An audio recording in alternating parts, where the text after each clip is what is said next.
ফেব্রুয়ারিতে ত্রয়োদশ জাতীয় সংসদ নির্বাচন, সারা দেশ প্রস্তুত হচ্ছে একটি অবাধ, সুষ্ঠু এবং গ্রহণযোগ্য নির্বাচনের জন্য। কি ভাবছেন সাধারণ মানুষ থেকে শুরু করে আগামী জনপ্রতিনিধিরা, সে কথা জানাতে ডিবিসি নিউজের ইলেকশন এক্সপ্রেস ছুটে যাচ্ছে সব সংসদীয় আসনে। এখন রয়েছে সংসদীয় আসন 102, খুলনা 5-এ। স্বাগত জানাচ্ছি সিএসআরএম ডিবিসি ইলেকশন এক্সপ্রেসে। আমি এখন আছি খুলনা 5 আসনে। আমার সঙ্গে মধ্যে যুক্ত আছেন খেলাফত মজলিসের, তিনি এই আসনটি থেকে মনোনীত প্রার্থী। কথা বলবো তার সঙ্গে। স্বাগত আপনাকে সিএসআরএম ডিবিসি ইলেকশন এক্সপ্রেসে। আপনার মার্কা হচ্ছে রিক্সা মার্কা, তো রিক্সা মার্কা, এখন সেই রিক্সা চেপে কি আপনি সাধারণ জনগণের কাছে ভোট চাইছেন কিনা? আলহামদুলিল্লাহ, আমরা প্রত্যেক দিন আমাদের ডুমুরিয়া উপজেলার 14টা ইউনিয়ন এবং ফুলতলা ইউনিয়ন 4টে ইউনিয়ন, মোট 18টা ইউনিয়ন খুলনা 5-এর আমরা প্রত্যেক দিন আমাদের কার্যক্রম চলছে। রিক্সা প্রতীকের নির্বাচন প্রচার চলছে এবং আমরা একটা ব্যাপক শোডাউনও দিছি।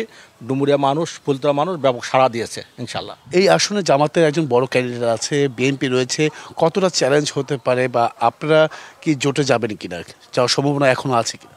তো ইনশাল্লাহ আমাদের এখানে জামাতের একজন বড় প্রার্থী আছে এবং বিএনপির প্রার্থী আছেন, দুজনও সাবেক সংসদ সদস্য। তারপরেও আমরা আশাবাদী যে আমাদের বাংলাদেশ খেলাফত মজলিস সারা বাংলাদেশে এটা ব্যাপক সাড়া পড়েছে। আমির মজলিস আল্লামা মামুনুল হক সাহেব আমাকে খুলনা 5-এ প্রার্থী হিসেবে ঘোষণা করেছেন এবং আমরা আশাবাদী যে বিপুল ভোটে আমরা বিজয় লাভ করব। তারপরে জোট, এটা আমাদের নেতৃবৃন্দ চিন্তাভাবনা করছেন।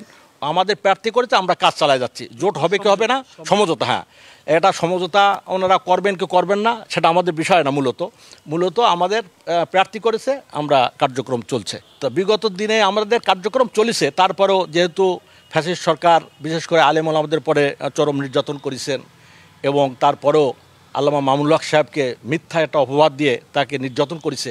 তারপর আমাদের কার্যক্রম চলছে এবং আমাদের সততা, ন্যায়নিষ্ঠাটা, আমরা মানুষের কাছে সেবা দেই, বিভিন্ন উপকারে কাজে আসি, সে কারণে মানুষ আমাদেরকে গ্রহণ করেছে এবং আমাদের টোটাল বড় বড় বিশেষ করে কওমি মাদ্রাসা, আলিয়া মাদ্রাসা এবং মসজিদের ইমামগুলো আমাদের সমর্থনে এবং তারা জনগণকে বোঝাতে সক্ষম হয়েছে। সে কারণে আলহামদুলিল্লাহ আমাদেরকে দিকে মানুষ ঝুঁকে গেছে।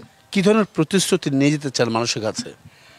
আলহামদুলিল্লাহ, আমরা মানুষের মৌলিক যে অধিকার, খাদ্য, বস্ত্র, বাসস্থান, চিকিৎসা, শিক্ষা, নিরাপত্তা, এগুলো আমরা নিশ্চিত করার জন্য, এবং আমি 1993 সালে লেখাপড়া আমার জীবন শেষ, আমি রাজশাহী বিশ্ববিদ্যালয়ে পড়েছি, খুলনা আলিয়া পড়েছি, সেখান থেকে আমার সমাজসেবামূলক কাজ করে যাচ্ছি।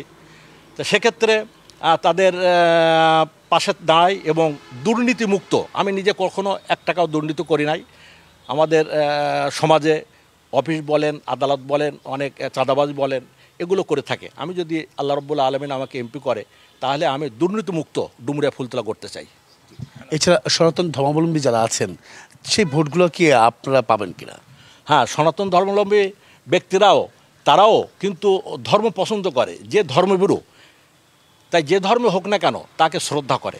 আমাদের গ্রামে বাড়ি হিন্দু সম্প্রদায়, সনাতন সম্প্রদায়ের নিকটেই। তা ওই এলাকায় 2টো প্রতিষ্ঠান আছে, হাই স্কুল, প্রাইমারি স্কুল। তারা আমাকে এত ভালোবাসে, ওই প্রত্যেকবার আমাকে সেই স্কুলের সভাপতি করেন এবং আমি কয়েকটা তাদের নিয়ে প্রোগ্রাম করেছি। তারা আমাদের আশ্বাস দিয়েছেন যে আমরা আপনার পাশে আছি।